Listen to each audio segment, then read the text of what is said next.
ассалому алайкум дӯстони азиз, мухлисон ва ҳаводорони футзал, онҳое ки гузориши мустақими моро аз даври аввали рақобатҳои суперлигаи Тоҷикистон оид ба футзал тамошо мекунанд. имрӯз дар майдони варзиши кохи Олимпӣ назди варзишгоҳи марказии пойтахти кишварамон бозии даври аввали суперлига бо иштироки чемпиони феълӣ кишвар дастаи футзали Истиқлол ва тими нави мусобиқа дастаи Сомони шаҳри Душанбе ки аслан ин даста аз донишгоҳи миллии Тоҷикистон аст бо ҳам рӯбарӯ мешаванд. ин бозии дуввуми даври аввал аст. бинандаи азиз, имрӯз баъд аз нисфирӯзӣ рақобати дастаҳои пойтахт ва хуҷанд дар ҳамин майдон баргузор шуд ва бо ҳисоби 4-1 ба фоидаи дастаи футзали хуҷанд ба анҷом расид. ва мо шумо бошем инак таваҷҷӯҳ мекунем ба ин дидор. чемпиони феълӣ дастаи футзали Истиқлол дар муқобили тими нави мавсими имсола бозӣ мекунад ва Истиқлол чун ҳамеша бо либосҳои албатта худ ҳунарнамоӣ мекунад ва дастаи Сомон бо либосҳои сабз. биёед таваҷҷӯҳ мекунем ба ҳайати дастаи Истиқлол. аслан имрӯз дар курсии эҳтиёти дастаи Истиқлол як дарвозабони эҳтиётӣ аст, як бозингар. барои ҳамин имрӯз аз ин ҷиҳат шояд Истиқлол андаке шояд бартарӣ надошта бошад. дарвозабон Фирӯзбек Муродов таҳти рақами 22, рақами 12 Некру Зидиев, 14 Рустам Ҳамидов, рақами 20 Ҳомид Ғуломӣ ва рақами 88 Муҳаммад Шарипов. дар курсии эҳтиётӣ дидед ки Самариддин Шамсов дарвозабони эҳтиётӣ ва Ҳикмат Исмоилов таҳти рақами 17 бозӣ мекунанд. дастаи Сомон панҷгонаи аввали ин даста дарвозабон рақами 2 Хушвақт Исоев, яке аз дарвозабонҳои барои мо шумо шинос, рақами 88 капитани даста Ҳотамшор Раҳмонов, рақами 8 Комрон Хушвақтов, рақами 10 Насим Файзов ва рақами 77 Муҳаммад Афғонов. дар захира Манучер Дусмаматов таҳти рақами 1 дарвозабони эҳтиётӣ, рақами 7 Рамз Амирхонов, 9 Шаҳриёр Ҷумъахонзода, 17 Сиёвуш Бозоров, рақами 19 Ансори Бобухонов, рақами 18 Ҳоҷи Саидов, рақами 6 Меҳроб Раҳимов, 22 Ҷамшед Умаров, рақами 23 Муҳаммад Махизода. сармураббии ин даста Ҳикмат Фузайлов, яке аз мураббиёне ки барои мо шумо ошно аст.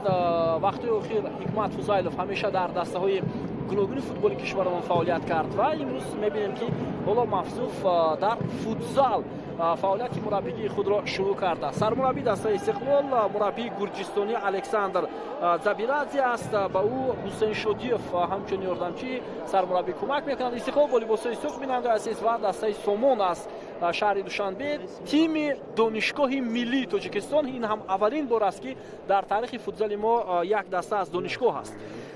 ва Сафаралӣ Маҳмадизода довари бозии имрӯза мебошад.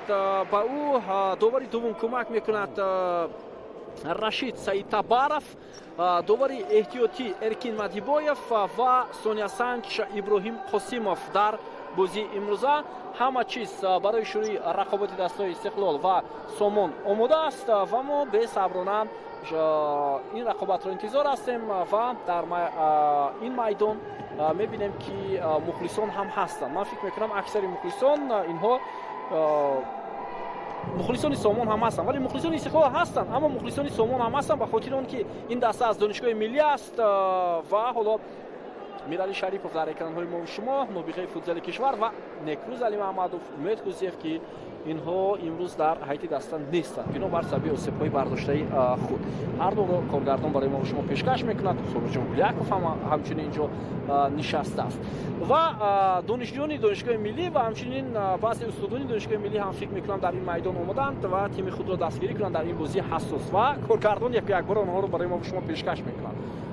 аксаран донишҷӯён ҳам ҳастанд ва шояд аввалин бор дар бозии футзал иштирок мекунанд ва бо ҳамин шояд шавқу ҳавас пайдо кунанд ба майдонҳои андастаҳои дӯстдошаи худро ташвиқ кунанд ва будани онҳо ҳам дар майдон хуб аст. ва ин як гурӯҳи хурдакаки мухлисони дастаи футзали Истиқлол аст дар майдон қарор доранд ва ҳама чиз бинандаи азиз омода аст барои ин рақобат ва баъд аз чанд лаҳза аз маркази майдон бозигарони дастаи футзали Сомон бозиро шурӯъ мекунанд. дар мавриди панҷгонаи асосии ин даста гуфтем ки инҳо албатта ғайр аз дарвозабон Хушвақт Исоев қарор доранд боз Комрон Хушвақтов, Ҳотамшор Раҳмонов, Насим Файзов و محمد افغانов. اینها 5 بازیگری که از دقیقه اول حالا بازی رو شروع می‌نمایند. خب بازی رو از بازیگران دسته سومون شروع کردند و توسط یک پاس‌های دور و دراز و اولین حمله اونها هم حالا میتوانست خوب انجام یابد، اما در این وضعیت به کامران خوشوقتov اجازه داده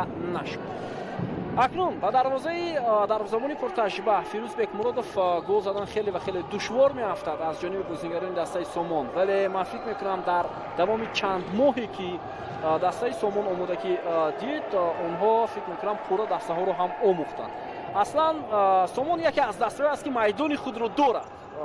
دانشگاه ملی یکی از میدان‌های یا مجموعه ورزشی خود را دارد و اولین شده در دقیقه اول بازیگران دسته استقلال حساب رو باز میکنند. رستم حمیدов بعد از یک عکس‌الحمله اولین حمله دسته استقلال با گل انجام یابد. بیننده عزیز، رستم حمیدов که چند روز پیشتر در بازی برای به دست آوردن سوپر جام تاجیکستان بهترین بازیگر اعتراف گردید و با جایزه سرفراز شد، حالا در حمله نخستین دسته استقلال بعد از اشتباهی بازیگران دسته سومون و مخصوصا بعد از پس نادرست محمد افغانov حساب بازی را باز میکنند و میبینیم که با این گل زده بازیگران استقلال چگونه جواب میکنند. بازیگران تیم سومون اصلا با از لحاظ اداره کردن تو و موقعیت خود را اشغال کردن اونها بعد بازی ندارند، ولی این دقیقه های اولی رقابت است. دسته نو سومون و اونها البته مقابل استقلال بازی نخستین خود را برگزار کرده ایستادند. غیر از این بازیگرانی هستند که ناآشنا در فوتبال کشوری ما و میتوانند حالا از خود درک دهند در بازی نخستین حتی مقابل دسته استقلال. میبینیم که مربی با کدام ترتیب با کدام تاکتیک دسته رو به میدان وارد کرده است. فیروز بکمرودوف اکنون با حیث بازیگر پنجم در نیمه میدان دسته حریف قرار دارد و اکنون با توپ پورا بازیگران دسته استقلال. من فکر میکنم در دسته استقلال تأخیرات نمیشود و این بازیگرانی که در میدان هستند اونها همیشه هنرنمایی میکنند در دیداری امروزان، چون که در کرسی احتیاطی حکمت اسماعیلov تنها یک بازیگر احتیاطی دارد استقلال. ولی تصور کنید اگر رفت و یکی از بازیگران دسته استقلال آسیب گرفت، شاید شماره زیادتر برای الکساندر زبیرادزه چی میشود در بازی امروز؟ این تو یک اندازه خطری خیلی جدی است بیننده عزیز و چند بازیگر اساسی دسته استقلال هم بنابر سبب البته آسیب در دیداری امروز اشتراک نکرده ایستادند. و اگر بازی سوپر جام تاجیکستان رو حالا ببینیم قیاس با بازی سوپر جام کشور، البته تغییرات ها خیلی زیاد هم هست در حیطی دسته مذکور. حالا با توپ بازیگران دسته استقلالند و عکس‌الحمله بازیگران دسته سومون و از آن که فیروز بکمرودوف بیرونتر از دروازه بود از آن استفاده کردنی شدند بازیگران دسته سومون، ولی این تو یک اندازه بی‌نتیجه بود. برصد این کوشش نخستین اونها و از این چیز میتوانند باز خوبتر و بهتر استفاده کنند. حالا حمله دومی اونها در بازی امروز هم ولی کسی نیست که حمله مذکور خوبتر ادامه دهد.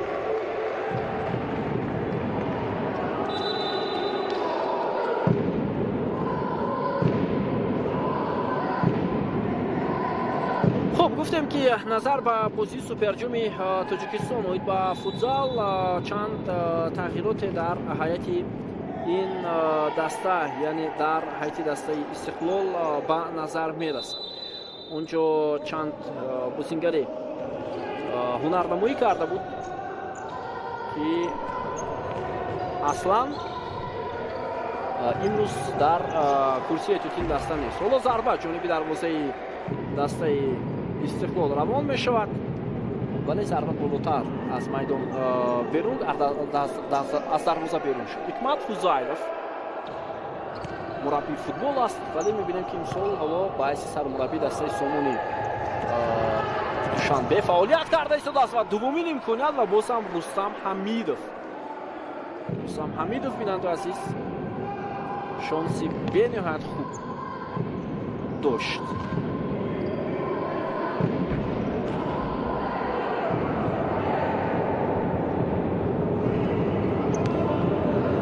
рақобатҳои футзали кишвар албатта ки хеле назар ба солҳои охир албатта имсол мебинем ки ба тарзи дигар, яъне дар фасли терамоҳ ва баҳор баргузор мешавад.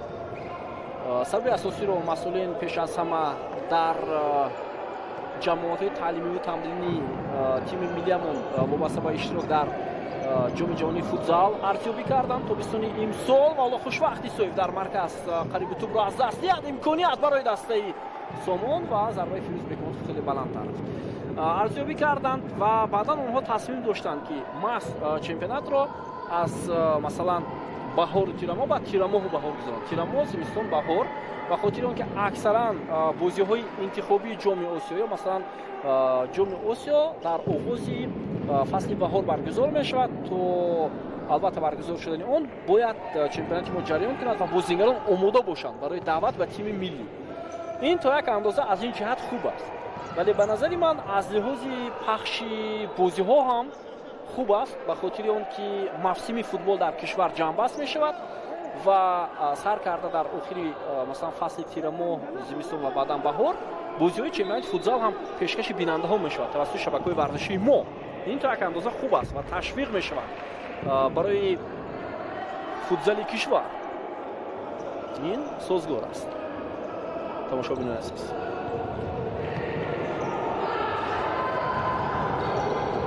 идомаи ҳамла бо иштироки бозингарони дастаи Истиқлол ва бетаваҷҷӯҳ мекунем Фирӯз Бекмуродов, Некрӯз Идиев. имконият барои дастаи Сомон ва бисёр фурсати хуб буд ба дастаи Сомон, аммо аз ин чиз хуб истифода бурда натавонад. Насратшоҳ Исмоилов ҳам имрӯз дар ҳайати асосӣ нест. Раҳмонали Шарипов ду бозингари асосии дастаи Истиқлол, Шавкат Ҳалимов нафари севум. ин бозингароне ҳастанд ки имрӯз дар ҳайати дастаи Истиқлол иштирок надоранд. хоб Абдуқаим Умаров, Раҳмонали Шарипов, Насратшоҳ Исмоилов, Шавкат Ҳалимов ва назар ба бозӣ дар суперҷом иштирок надоранд. 4 бозингари асосии дастаи Истиқлол. вале бо ин ҳам Истиқлол ман фикр мекунам бартарӣ нишон медиҳад. бартарӣ нишон медиҳад.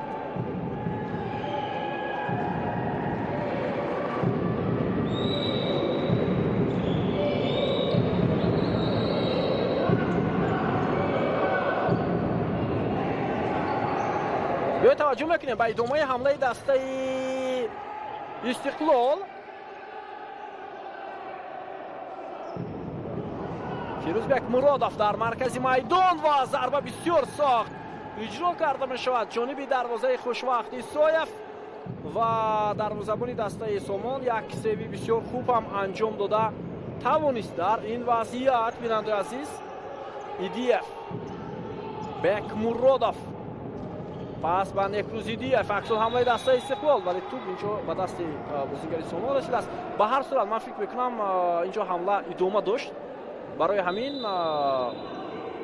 бояд довар шояд бозиро боз намедошт.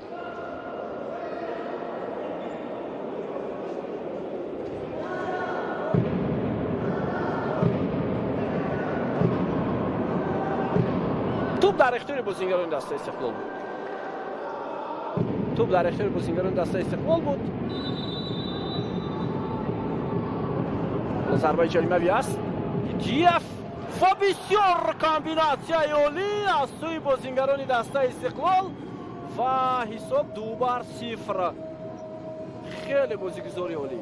Ҳикмат Исмоилов инак ба майдон омад. бозингари рақами 17 аз курсии эҳтиётӣ, ягона бозингари эҳтиётӣ дастаи Истиқлол ва боз Ҳомид Ғуломӣ ба ҷои ворди майдон шуд.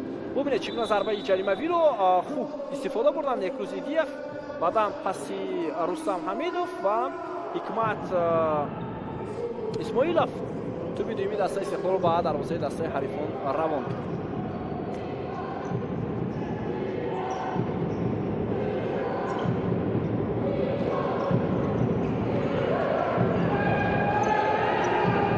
идомаи ҳамлаи дастаи Сомон ва беҳтарин имконият буд. Беҳтарин имконият буд барои дастаи Сомон.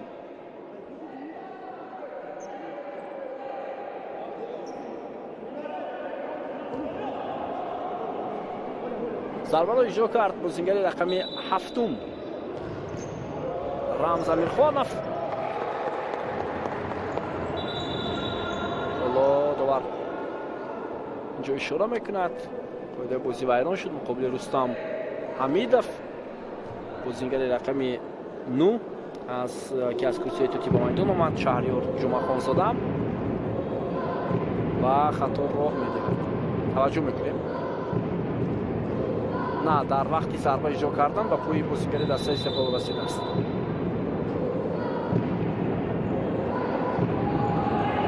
хуб, дар майдон дар ҳайати дастаи Сомон бозингарони эҳтиётӣ ҳоло ҳунар намоид доранд. таҳти рақами 7 гуфтем Рамз Амирхонов, рақами 6 Меҳроб Раҳимов, рақами 9 Шаҳриёр Ҷумъахонзода ва баъдан боз рақами 8 дар майдон боқӣ мондааст Комрон Хушвақтов. идомаи ҳамлаи бозингарони Сомон. хеле ҳамдигар фаҳми хуб ҳам доранд бозингарони Сомон. ба ҳар сурат инҷо иштибоҳ ва бисёр пасҳои хуб ҳамдигар фаҳми олӣ аз ҷониби онҳо эҳсос мешавад. шояд андаке таҷриба намерасад ба ин даста ба дастаи Сомон, вале фикр мекунам бозӣ ба бозӣ онҳо бояд хубтару беҳтар бошанд. хубтару беҳтар мешаванд. чеҳраҳои нав аст барои дастаи Сомон ва ҳатман бояд онҳо аз худ дарак диҳанд. бисёр як комбинатсияи зебо аст тӯи бозингарони дастаи Сомон ва инҷо Рамз Амирхонов бо пои чап зарбаро иҷро мекунад. ҳикмат Фузайлов сармураббии дастаи Сомон ҳам дар сеътоди мураббиёни худ як ёрдамчӣ дорад, Абдулбосит Ҷамолов. Бекмуродов,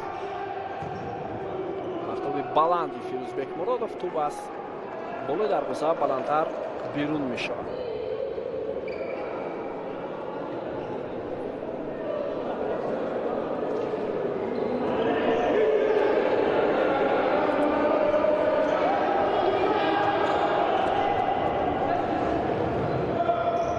ҳамлаи наботи бозингарони дастаи Сомон ва Фирӯз Бекмуродов дарвозаашро аз гол эмин нигоҳ медорад. инҷо як бозигузори хуб ҳам буд. Шаҳриёр Ҷумъахонзода инҷо зарба аз мусофаи дур бенатиҷа. тӯбравои бозингарони дастаи Сомон, вазъияти хуб ҳам аст. зарбаи Амирхонов ва тӯб болотар аз дарвоза аз майдон берун мешавад.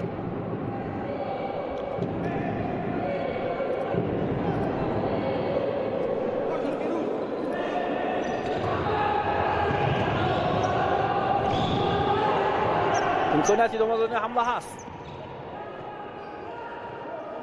Ҳамидов, Муҳаммадҷон Шарифов, Ҳомид Ғуломӣ, Бекмуродов,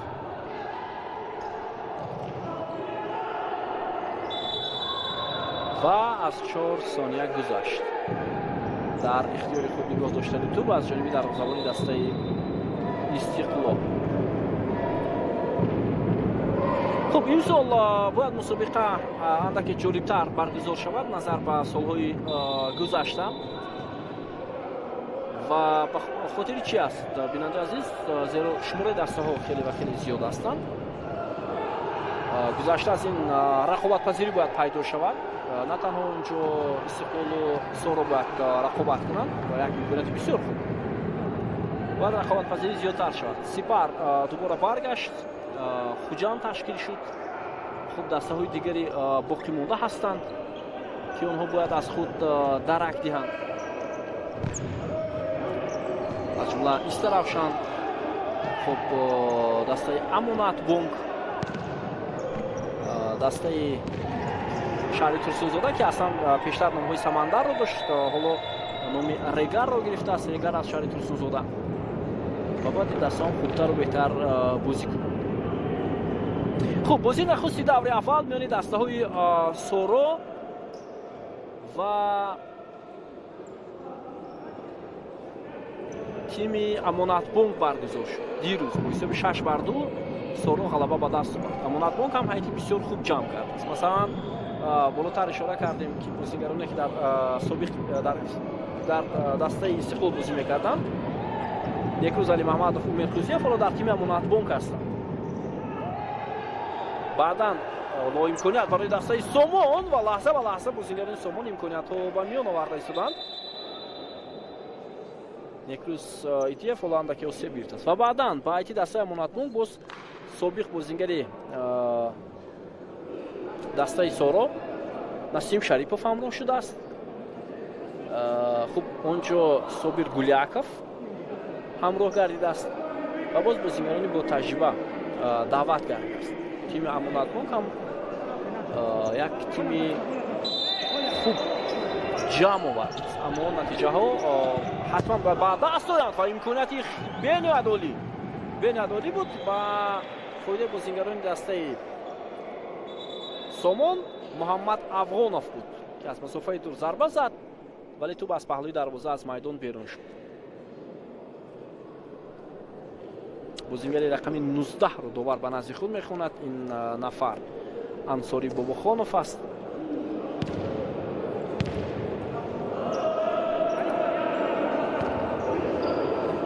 исломов вале бенатиҷа ин ҳамла ба анҷом расид.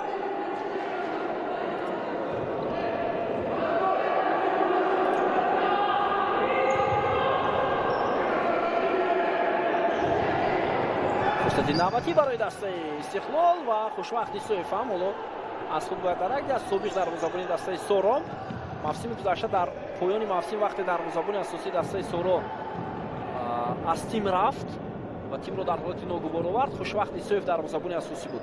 нобаста аз он ки Соро мавсими гузашта бо ин дарвозабон бохт дар бозиҳои финалӣ, аммо бисёр хуб буд. ҳоло партои Муҳаммадҷон Шарипов боз ҳам Исоев бармегардонад.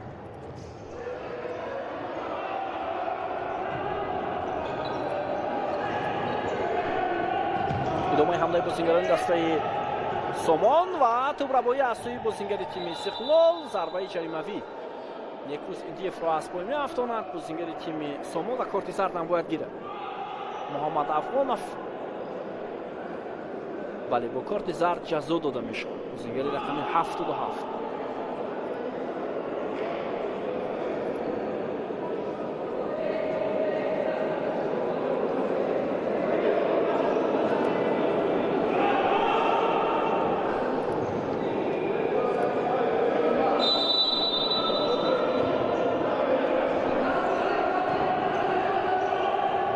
бо ту бозингарони дастаи Истиқлол Бекмуродов, Некрӯз Идиев,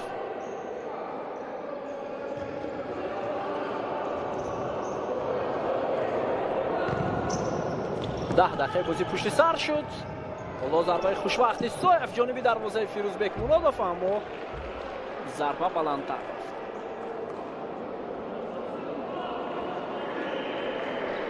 хуб, дар даври аввал бинандаи азиз, ба истиҳсои ин рақобат боз дидори дигар баргузор мешавад. рӯзи 21 октябр Сипар ва Исаравшан. ин бозиро ҳам метавонед баъд аз дуруст тавассути шабакаи мо тамошо кунед.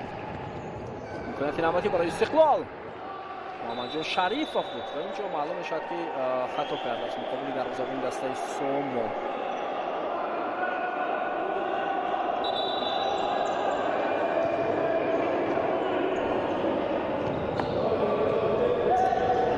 خب تقویمی 9 даври мусобиқа, яъне марҳилаи аввали мусобиқа аллакай тартиб дода шудааст. бозиҳои даври аввал ки 18, 19 ва 21 октябр баргузор мешавад. бозиҳои даври дуввум 26, 25, 26 ва 27 октябр сурат мегирад. худи дастаи Истиқлол дар сафар бозӣ мекунад муқобили Исаравшан. 27 якшанбаи оянда ва тими Сомон дар даври дуввум бозӣ намекунад, ба хотири он ки 9 даста аст ва як даста дар ҳар давр истироҳат мекунад. масалан дар даври аввал حالا تیم رگار استراحت داشت. در دور دوم بازی نفس خود را برگزار میکنند مقابل تیم سورا کامپانیا.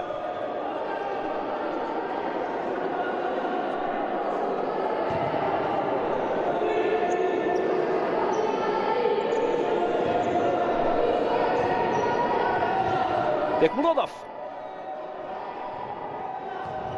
مقصدی اساسی در میدان باعث بازیگری پنجمش با میدان آمدن فیروز بکمرودوف این بیشتر توپ را در اختیار خود گرفتن بازیگران استقلال است.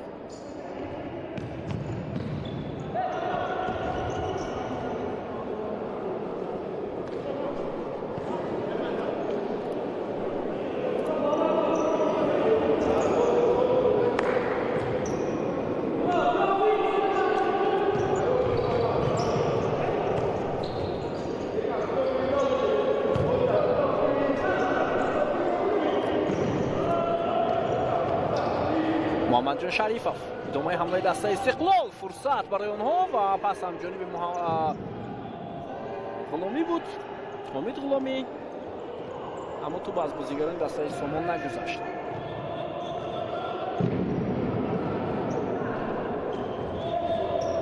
رمز امیرخانov بسیار تو با کنار از مرکز میدان کامران خوشوقتov و پرتاب این بازیگر هم به نتیجه.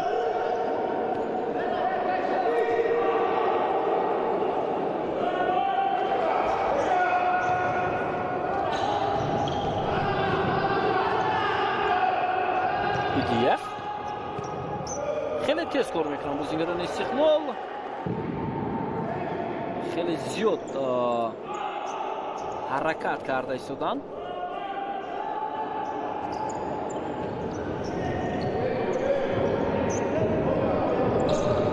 توجه کنید با حرکت های بازیگران دسته سامان. به هر صورت آنها تا همین لحظه ها خوب هم هنرنمایی کرده ایستادند. نوبت از آن که دو دفعه به دروازه خود گل سر دادند. از آن که تیمی جوان است، تیمی نو است. من فکر میکنم بازی با بازی آنها خوبتر و بهتر می‌درخشند.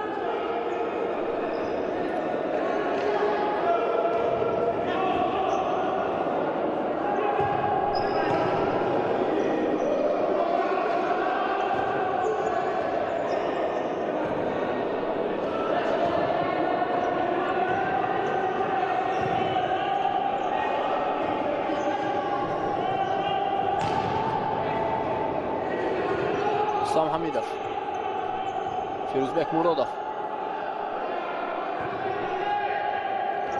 فیروزبک مرادov ضربه سختی او از مسافه دور. من فکر میکنم در موسم امسال فیروزبک مرادov با این ترتیب بازی با این روش بازی حتی میتواند گل‌های زیاد هم زند. تماشا رحمانov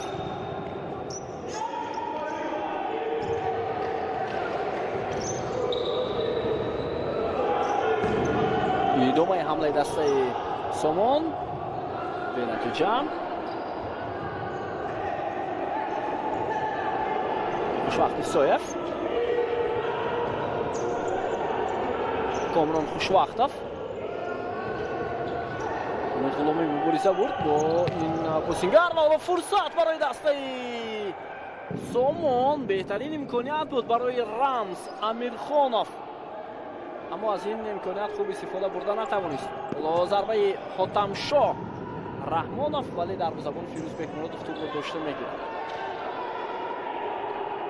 محمد جان شریفov ادامه حمله دسته استقلال. دقیقه 16 رقابت نزدیک شده ایستاده است. بک مرادov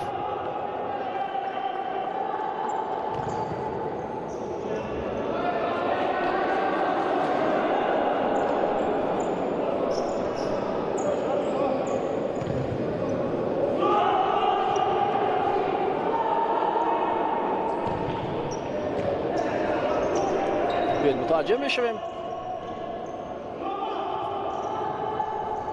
Rahmonov.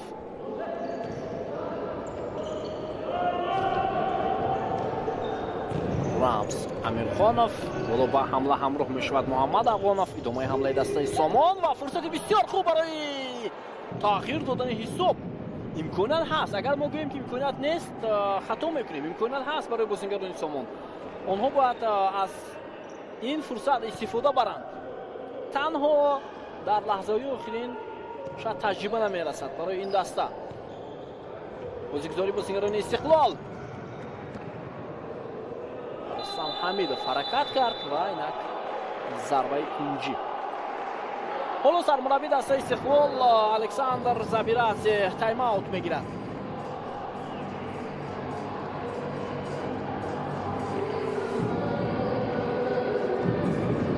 тайм-аут мегирад бинандаи азиз.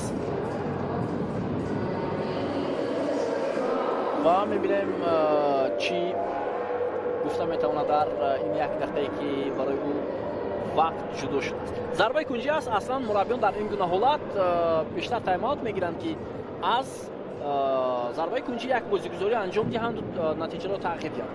ҳоло голҳои бозигарони Истиқлол барои мо шумо пешкаш мешавад. дар дақиқаи аввал Рустам Ҳамидов ва баъдан дар ҷараёни оғози нимаи аввали рақобат аз зарбаи ҷаримавие ки бисёр хуб иҷро шуд, Ҳикмат Исмоилов муаллифи гол шуд. Рустам Ҳамидов ба ӯ паси головар анҷом.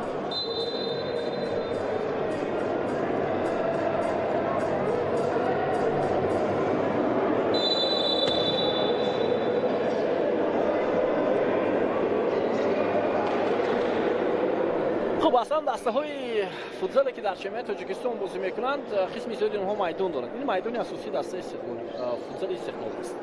хуб, баъдан худи Somon ҳам майдон дорад. толори варзиши дастаи Somon дар назди донишгоҳи миллӣ. хуб, соро аслан имсол гуфта мешавад ки ҳоло маълум нест кадом майдонро интихоб карданд барои худ. аслан дар маҷмӯи кумитаи андоз тими соро ҳар сол бозии худро баргузор мекунад. агар гӯем майдони хонагӣ дастамон ҷо аст, хато намекунем. хуб, дастаи Хуҷанд толор дорад дар шаҳри Хуҷанд. онҷо Сипар ҳам бозии худро баргузор мекунад. дар Истаравшан ҳам толор ҳаст барои баргузор кардани бозиҳо. хуб, тими Регар аз Турсунзода ҳам толор дорад. бисёр хуб аст дар шароити имрӯза вақте мусобиқаҳо баргузор мешаванд. барои ҳамин бинандаи азиз, фикр мекунам бояд дастаҳо пурқувват карда шавад, рақобатпазирӣ зиёдтар шавад. иштироки тими миллиамон дар ҷоми ҷаҳонии футзал имсол таваҷҷӯҳро боз аз ҷониби футзал дӯстдорони мо хеле ва хеле зиёд ҳам кард. аз ҳамин хотир ман фикр мекунам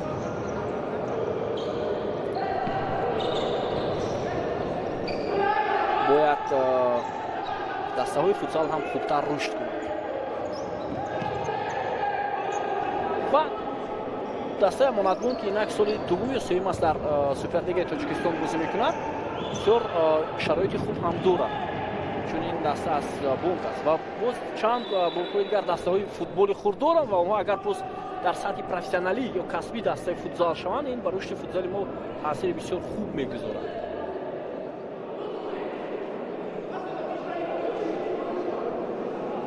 масалан дар таҷрибаи варзиши ҷаҳонӣ ҳаст баъзе аз кишварҳо бо номи масалан ширкати худ, бо номи корхонаи худ, бо номи идораи худ дастаҳо ташкил мекунанд. масалан ман дар назар дорам дастаҳои футзал дар худи Россия, дастаҳои волейбол дар Туркия бо номи масалан корхонаҳо. дар бисёре аз кишварҳо ҳамин гуна ҳаст. ин бисёр хуб аст. ҳам ташвиқ мешавад барои ҳамон ширкат ё масалан идора ва ҳам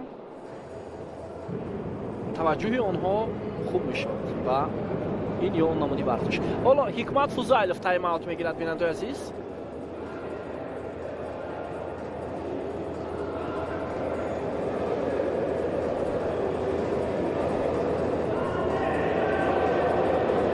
дақиқаи 18 бозӣ аст.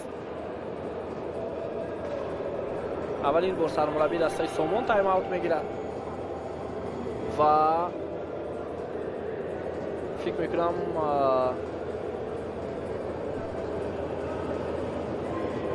дар ин ҷараён ҳатман ӯ дастур медиҳад ба шогирдонаш ки бояд чӣ гуна бозӣ кунанд.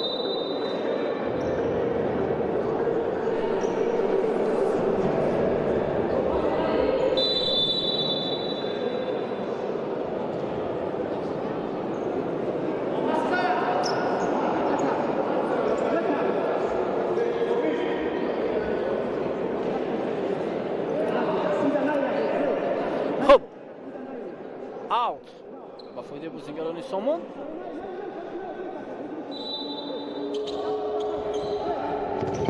аз ауту ба бозӣ овардан бозигарони Сомон, вале бенатиҷа ба поён расид барои онҳо.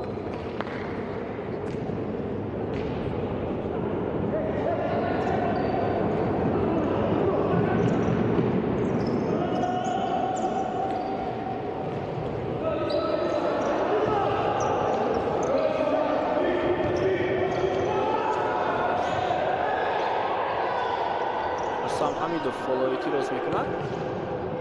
дарвоза холӣ буд, ба ин хотир ду маротиба ҳоло бозигарони дастаи Истиқлол тасмим гирифтанд ки зарба зананд ва муваффақ шуда натавонистанд.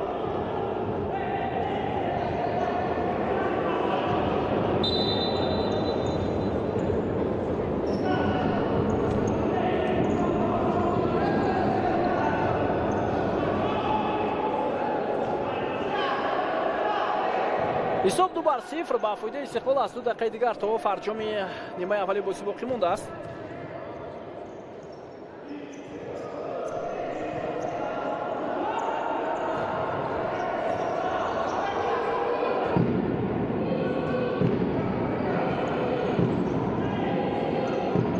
Бекмуродов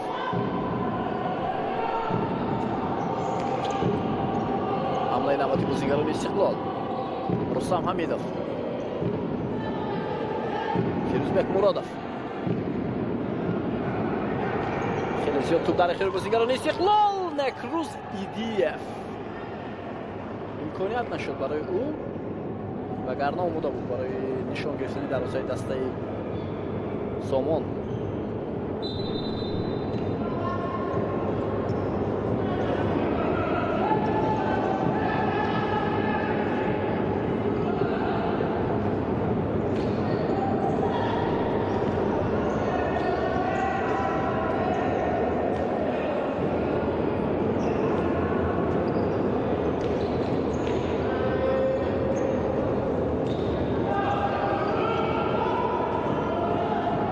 Бекмуродов.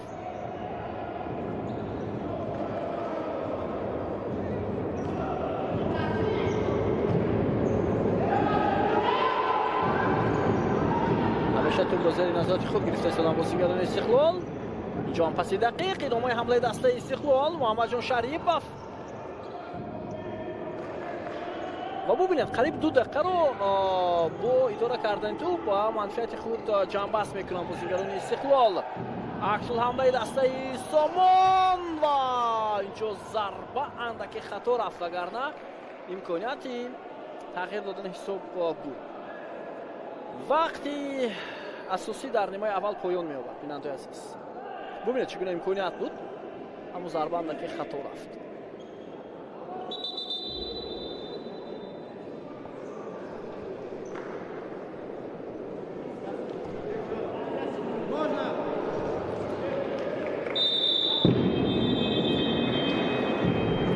вақт ба анҷом мерасад. дӯстони азиз, бо ҳисоби 2-0 нимаи аввали бозӣ байни дастаҳои футзали Истиқлол ва Сомон ба фоидаи соҳибони майдон ҷамъбаст мешавад. мо шуморо қисми дуввуми рақобат интизор аст.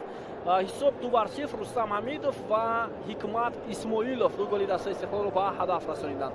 боз 20 дақиқаи дигар мо шуморо дар пеш аст дар нимаи дуввум. бо мо бошед.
دوستان عزیز برمیگردیم با مجمع ورزشی کوخی المپی شهر دوشنبه و نیمه دومی بازی رو بین دسته های استقلال و سومون که هر دو از شهر دوشنبه است ادامه میدهیم. این دوره اولی رقابت‌های سوپرلیگای فوتبالی کشورمان در موسم امسالی مسابقه قهرمانی کشور است که حالا جریان دارد و با حساب 2-0 شاگردان الکساندر زبیرادзе پیش صف هستند و می‌بینیم در نیمه دومی رقابت بازی با کدام نتیجه جمع بحث می‌شود. این الکی در دوره اول بازی سوم است و بازی چهارم گفتیم روز 21 اکتبر بعد از 2 روز برگزار می شود و اونجا البته دسته سپر بازی خود را برگزار می نماید. سپر در مقابل دسته دیگری اشتراکی مسابقه قهرمانی موسم امسال استرافشان بازی خواهد کرد و این بازی در میدان دسته سپر برگزار می شود. خب نیمه دوم بازی شروع شد تماشاگران عزیز و حالا از مرکزی میدان بازیگران دسته استقلال رقابت را شروع کردند که توجه میکنیم بار دیگر به هیئت دسته ها در نیمه دومی رقابت و شروع میکنیم از دسته مهمان تیم سومون. در زمان خوشوقت ایسایف است در میدان حالا هنرنمایی دارد کامران خوشوقتов تحت رقم 8 همچنین رقم هفتم در میدان رمز امیرخانов قرار دارد. حالا ادامه حمله دسته استقلال و رستم حمیدов بازیگر رقم 77 محمد افغانов و اینچنین کاپیتان دسته رقم 88 حاتمشاه رحمانов. در کرسی احتیاطی این دسته حالا منوچهر دوستمحمدov شهریار جمعخانزاده سیاوش بزارов انصاری باباخانov حاجی سعیدov مهراب رحیمov جمشید عمرov و محمد مهیزاده قرار دارند. ادامه حمله دسته سومون ولی به نتیجه. سرمربی دسته حکمت فوزایلov می باشد. هیئت دسته استقلال در بازی امروز فیروزبک مراد دروازه‌بان و کاپیتانی دسته نکروز ایدیف رستم حمیدов حمید غلامی و محمد شریف بازیگران اساسی در کرسی احتیاطی سمرالدین شمسов دروازه‌بان احتیاطی و بازیگر حکمت اسماعیلov. سرمربی دسته الکساندر زبیرادзе است. داوران بازی امروز سفرعلی محمدی زاده است. رشید سعیدتبارov با او کمک میکند. ارکین مدیبویف داور احتیاطی. ابراهیم قاسیمov سونیا سانچ در رقابت امروز است. رحمانov توپ را با خوشوقت ایسایف ارسال میکند. خوشوقت هم باعث بازیگری پنجم در میدان بازی کردن است ولی عکس العمل دسته استقلال را میبینیم. نکروز ایدیف محمد شریفov بکمرادov محمد شریفov پس با نکروز ایدیف حمید غلامی شریفov فیروزبک مرادov حالا در مرکز میدان باعث بازیگری پنجم هنرنمایی میکند. ادامه حمله استقلال رو میبینیم و پس به کناری راست فرصت هست. نکروز ایدیف و خطا در مقابل نکروز ایدیف از جانب کاپیتانی دسته سومون صورت میگیرد. رو از پای افتانید حاتمشاه رحمانov و داور ضربه جریمه‌ای داد و فایده دسته استقلال. در نیمه دوم این اولین فول یا قاعده ویرانکنی است که طبق قاعده های فوتبال قاعده ویرانکنی ششمی البته با دابل پنالتی آورده میرساند. یا توجه میکنیم به ادامه حمله دسته استقلال. فیروزبک مرادov حالا در حمله است. محمد شریفov رستم حمیدov محمد جان شریفov امکانیت ادامه دادن حمله هست برای دسته استقلال. حمید غلامی ولی موفق نشدند بازیگران دسته استقلال و اکنون عکس العمل دسته سومون رو میبینیم. تماشاگران عزیز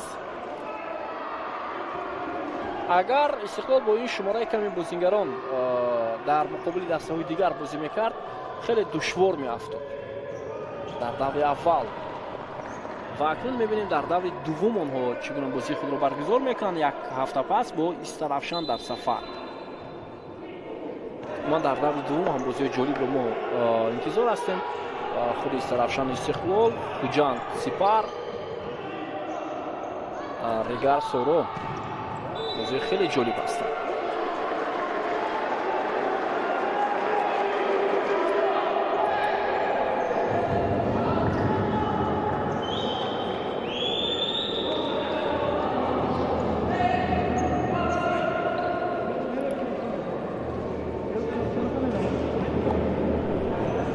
محمد شریفов در اکران‌های ما و شما و این هیئت احتیاطی دسته سامان در رقابت امروزه و یک بار میرعلی شریفов پدر محمد جان شریف رو برای ما و شما نشان میدهند. او از سال 2004 تا سال 2016 در هیئت دسته یکچین فوتبال کشورمان هنرنمایی کرده است.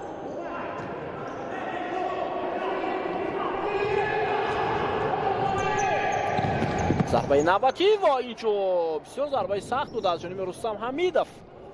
بیننده عزیز از روی سرعت محمد جان شریف بسیار عالی بازی کرد. از میان سه نفر پس رو گذرانید. فیروزبک مرادov اما هم دسته هایش خوبتر امکانیت را استفاده برده نتوانستند و گل. حساب 3-0. بازم حکمت اسماعیلov اینجا موفق می شود بیننده عزیز در عکس الحمله که پس از جانب فیروزبک مرادov اجرا شد و توپ را به دامن دروازه خوشوقتی سیف روان کرد و فیروزبک مرادov یک پاس گل‌آور امروز انجام داد در دروازه‌بان دسته استقلال. 3-0.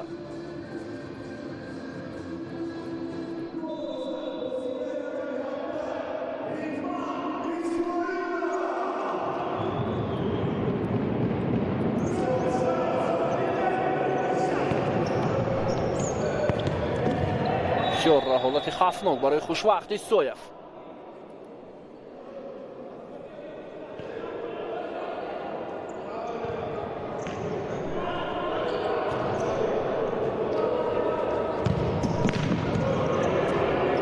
بازیگران دسته سامان حالا در نیمه دوم یگان وضعیت خوبی گلزنی به میان نآوردند. امکانیت داشتند آنها در قسم اول زیاد بود البته.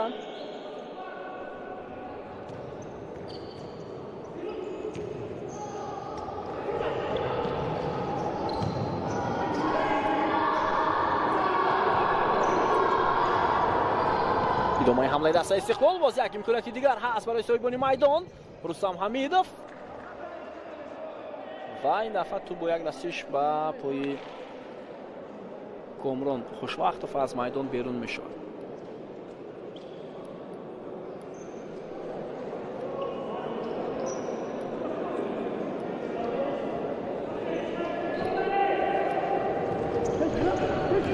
ادامه حمله استقلال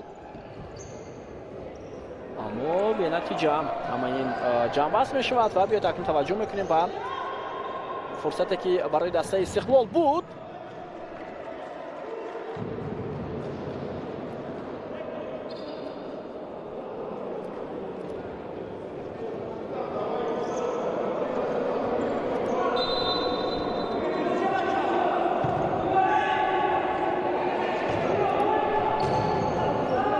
رستم حمیدov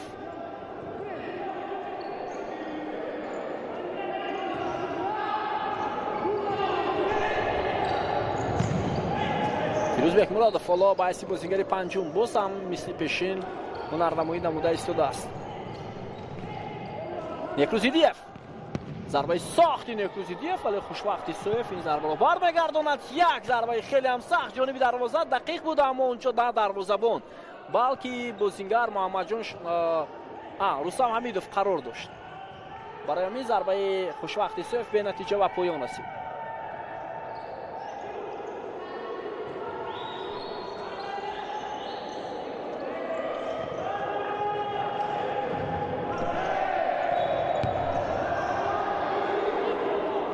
با فایده بازیگران دسته سامان.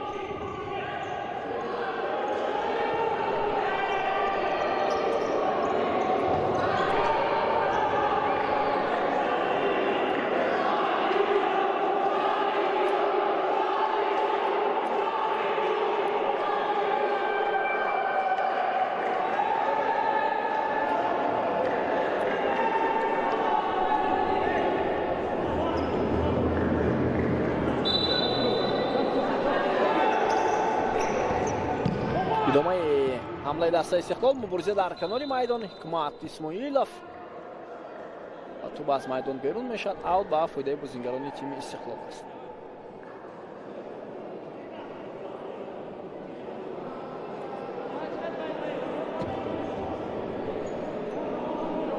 муҳаммадҷон Шарипов аз аут тӯбро ба бозӣ медарорад. Партоб фурсат барои бозингарони дастаи Истиқлол. Некрузидиев як таркиб бораи онҳо.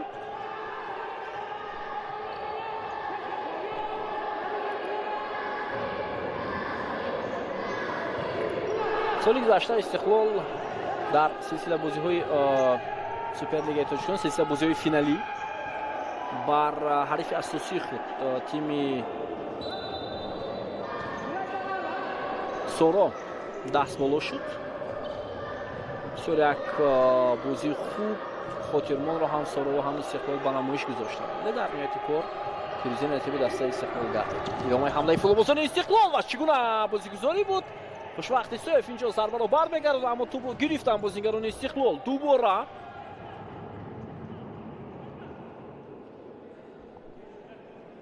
андаке осеб гирифтааст хушвақт Исоев ба кӯмаки табибон ниёз дорад. шояд на аз ҷои худ бархестааст, бозиро идома медиҳад. 7 дақиқа сипарӣ шуда аз оғози қисми дуввуми бозӣ байни дастаҳои Истиқлол ва Сомон.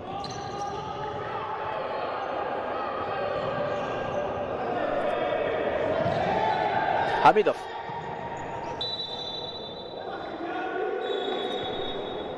хуб, инҷо чӣ ишора мешавад? ҳоло дар дастаи Сомон бозингар иваз мегардад. фол ба хайд гирифта шуд, яъне қоида вайронкунӣ.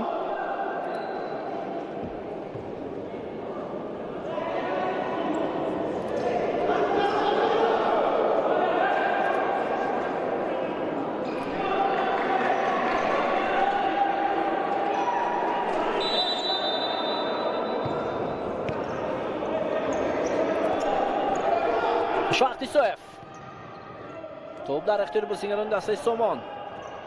имконияти идома додани ҳамла ҳаст. хуб, тӯбро дар ихтиёри худ нигоҳ медорад Меҳроб Раҳимов ва аммо ҳамлаи бозингарони дастаи Сомон бе натиҷа ба поён мерасад.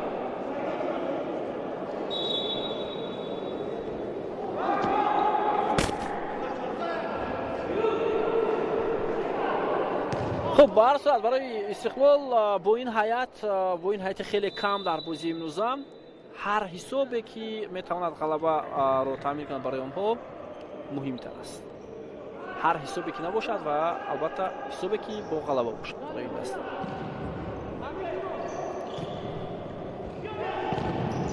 یک ضربه خیلی هم سخت از جانب رستم حمیدов و تو اندکی خطا رفت.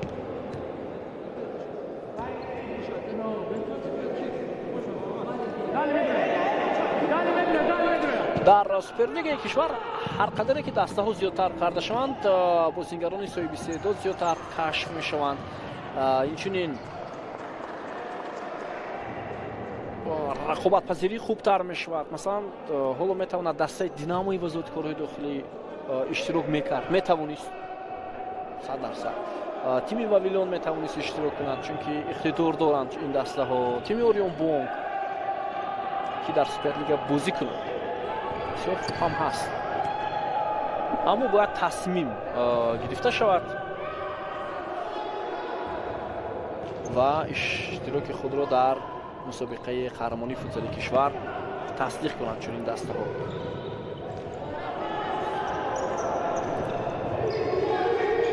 ادامه حمله بازیگران سومان افغانوف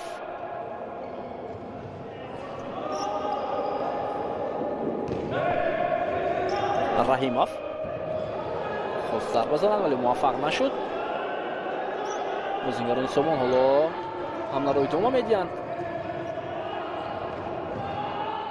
امکانیت ادامه دادن حمله هست. зарба зада мешавад ҷониби дарвозаи Фирӯзбек Муродов, вале хато меравад ин зарба.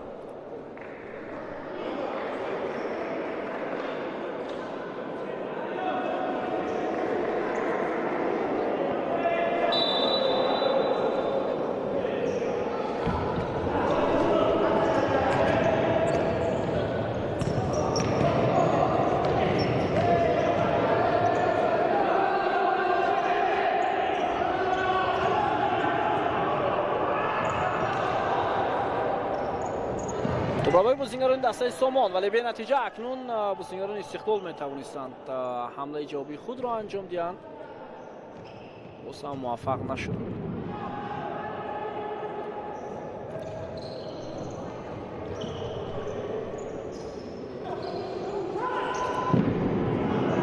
بک مرادов پس محمد شریف و حامد غلامی. ادامه حمله ایجابی دسته استقلال. Некрусидиев фурсат барои тими Истиқлол, аммо дарвозабон Хушвақт Исоев хеле хуб мубориза бурд.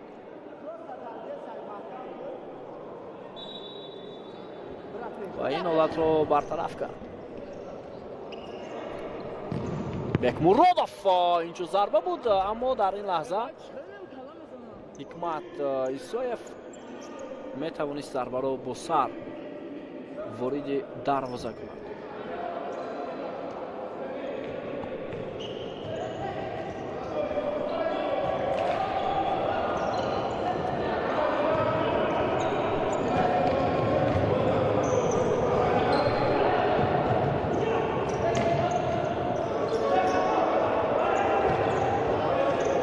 ادامه حمله بازیگران دسته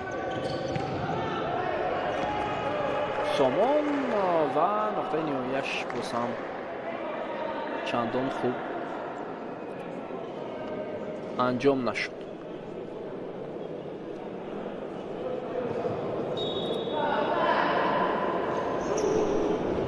حکمت فوزایلوف سرمربی دسته نوتأسیس فوتزال سامان. برای بازیگران دسته سامان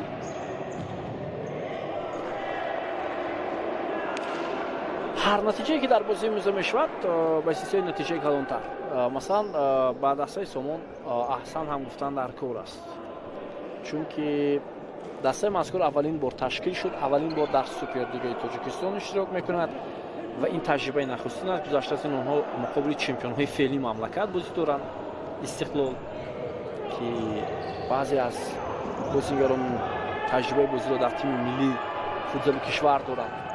ادامه حمله بازیگران سامان و فرصتی بسیار خوب بود. حالا در حیطی دسته استقلال با فیروزبک مرادov استراحت دادند و ثمرالدین شمسов در میدان بازی دارد. برای همین از این جهت میتوانند بازیگران سامان استفاده کنند. شهریار جمعه‌خانزاده یک فرصتی خوب داشت. خب ثمرالدین شمسов هم دروازه‌بانی جوان است با تجربه و ایسا و هم میتواند مهارت خود را صیقل دهد در حیطی دسته فوتزالی استقلال.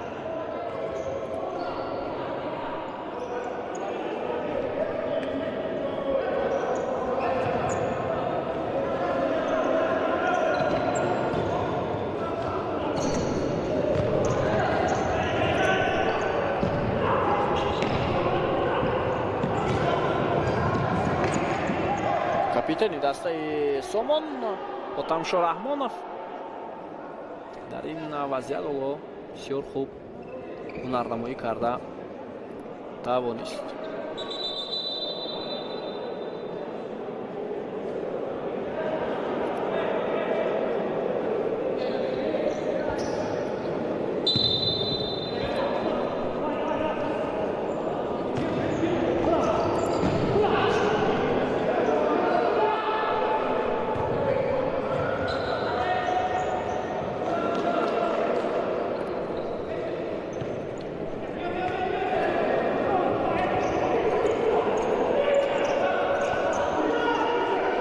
ادامه حمله دسته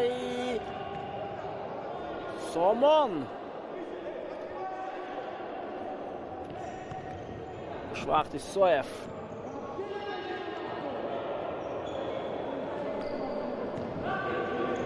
Рустам Ҳамидов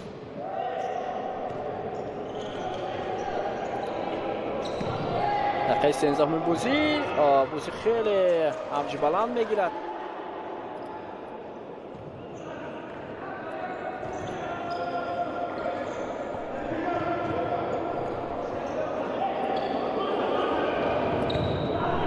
پرتاب خیلی بلند بر رستم حمیدوف امکانیت داشت در مقابل دروازه‌بانی دسته سامان، ولی دروازه‌بان هم زود توپ را داشته گرفت.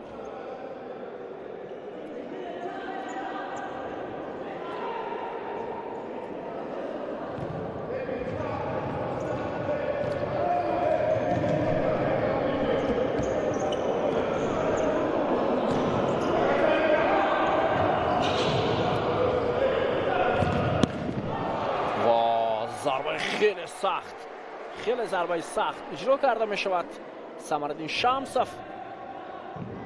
اولین بار حالا در بازی امروز بعدی به میدان آمدنش دروازه استقلال را از گل امین نگاه می دارد.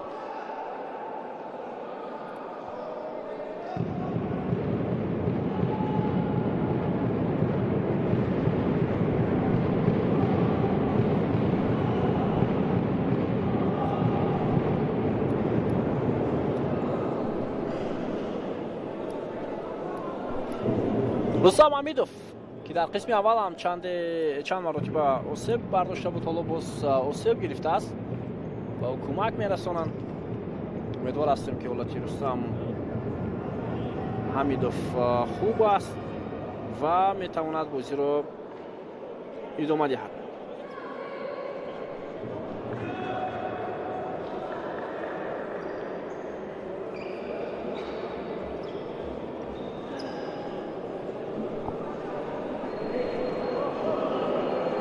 خب رستم حمیدوف اندک استراحت میکند و حکمت اسویف و جای او به میدان میآید.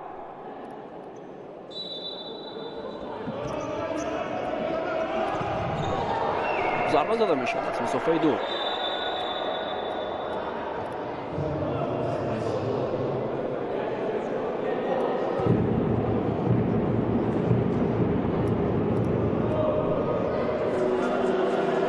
خب تایم اوت از جانب سرمربی دسته سامان حکمت فوزایلوف گرفته می شود. حالا او دستور می دهد به شاگردان خود. سامان امروز غیر از 5 بازیگر اساسی باز 2 هیئتی دیگر در کرسی احتیاطی دارد که این تو یک اندازه خوب است.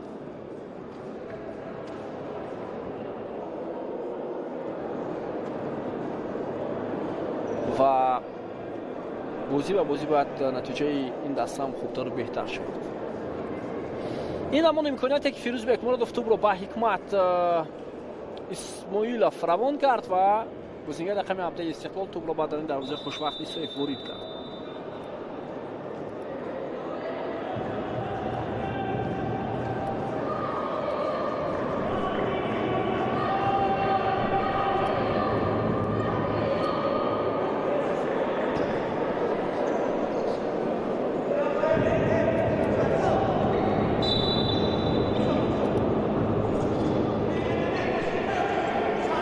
بازیگران دسته استقلال حالا توپ رو با سمزری نظارت خود میگیرند. شاید اندکی دشوار میشود که بازیگران سامان فشار میآورند با آنها، چون که اگر فیروزبک مرادوف می بود باعث بازیگر پنجم در میدان هنردمایی میکرد. محمد جان شریفوف و توپ از میدان بیرون میشه.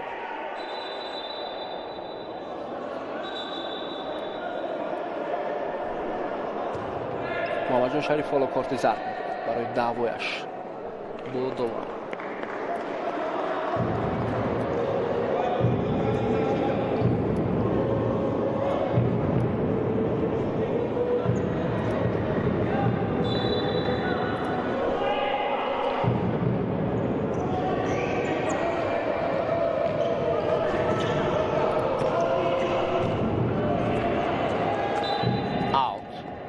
فایده دسته استقلال. خب تلاش کرده ایستان بازیگران سامان 6 دقیقه دیگر وقت دارند اونها که مبارزه برند با تیم استقلال.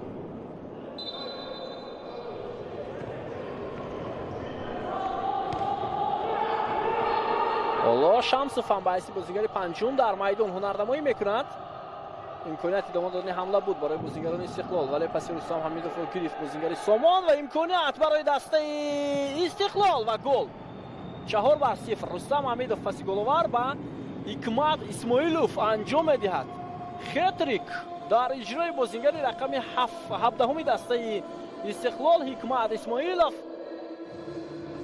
یک گل و دو پاس گل‌آور با رستم حمیدوف تعلق دارد و یک بازی با نظم و نظام را حالا نمایش می‌دهند بازیگران استقلال. حکمت اسماعیلوف خطریک می‌کند. بیننده عزیز ببینید توپ را خودی او گرفت، بعدا رستم حمیدوف با یک حرکتش کمک کرد با حکمت اسماعیلوف و حساب بازی تغییر یافت 4-0.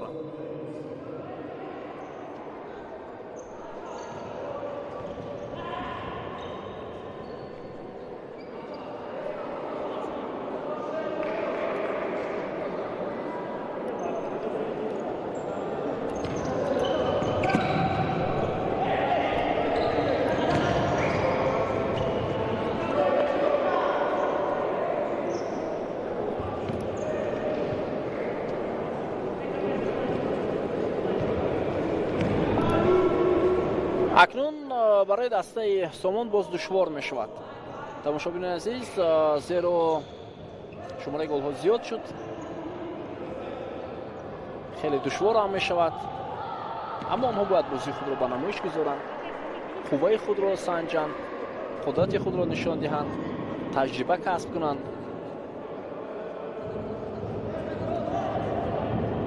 و البته اون دلخواه دسته که به میدان می براید حتما باید برای نتیجه بازی کنند. حتما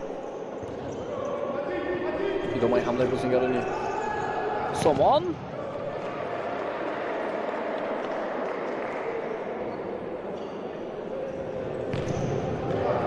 فرصت هست، پس انجام شود ضربه از مسافه دور، بسیار ضربه سخت بود.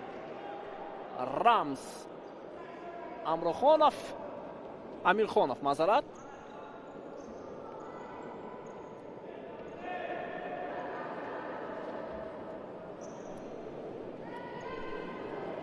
فیروز بکمرودov حالا استراحت کرده است.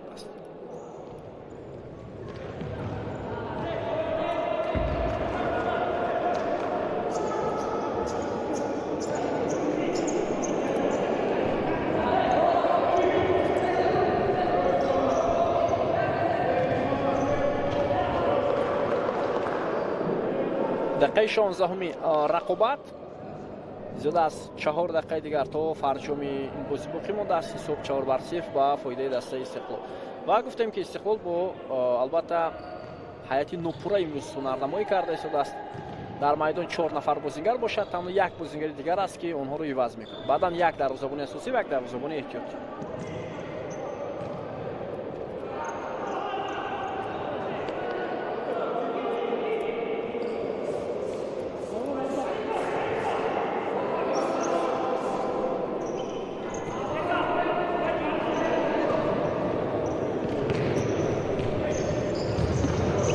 در میدان اکنون فیروز بکمرودov کاپیتانی دسته قرار دارد.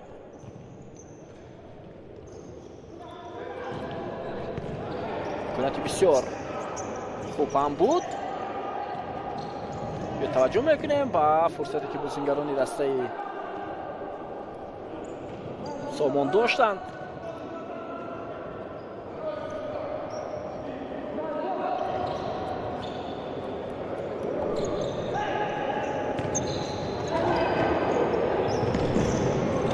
بکمرودov پرتاب خوبی او با محمد جان شریفov ادامه حمله دسته استقلال رو میبینیم، اما فیروز باز زود میرسد و حیث بازیگری پنجم در میدان هنرنمایی میکند. ضربه او و چگونه امکانیت بود، کامبیناسیا رو ببینید دوستان ارجمند، بازیگذاری بنهایت خوب و حمید غلامی هم حالا با زدن گل دست مییابد. پرتاب فیروز بکمرودov حمید غلامی رو مجبور کرد که توپ رو با سر به در این دروازه روان کند. لحظه تکرار رو حالا میبینیم. بله این پرتاب بود و با حرکت سر توپ را بدنی دروازه خوشوقتی صفر روان کرد حامد غلامی و حساب 5-0 میشود. فیروز بکمرودов دو پاس گل آور انجام داد در بازی امروز بیننده است. دو مرتبه.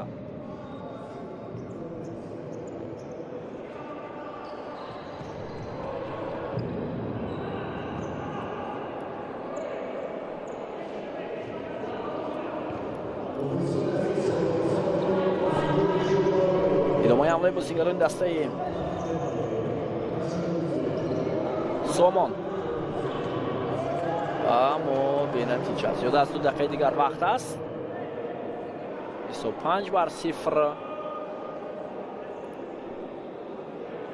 و حالا تو یک بازی دیگری که روز 21 برگزار می شود در جدول استقلال اگر گل سر ندهد پس اینه اول می برد، چون که هم سارا گل سر داد و هم خوجان یک گل سر داد، سارا 2 گل.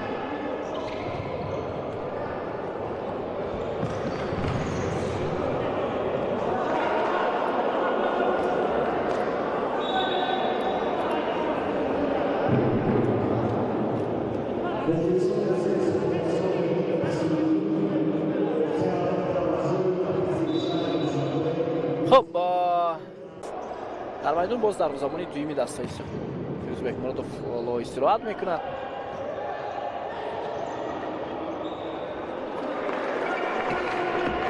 خب زیاده از 1 دقیقه دیگر استقلال با غلبه کلانی خود در دوره اول نزدیک می شود.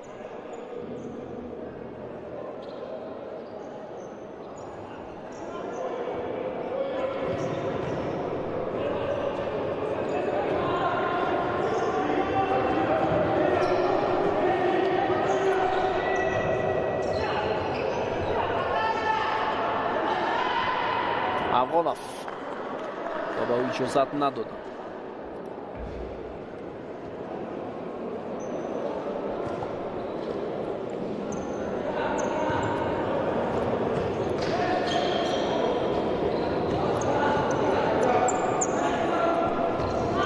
امکانیت هست برای دسته سامان و باز هم ضربه به سراغ ناانیق.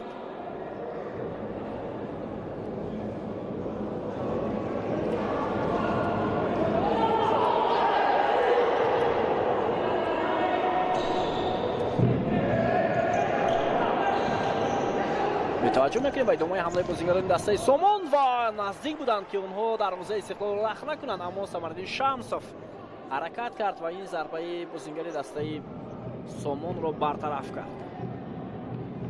محمد افغانov با ضربه نوبتی و باز هم شمسوف بسیار خوب بازی میکنند. این دفعه ضربه را مهراب رحیموف اجرا میکنند.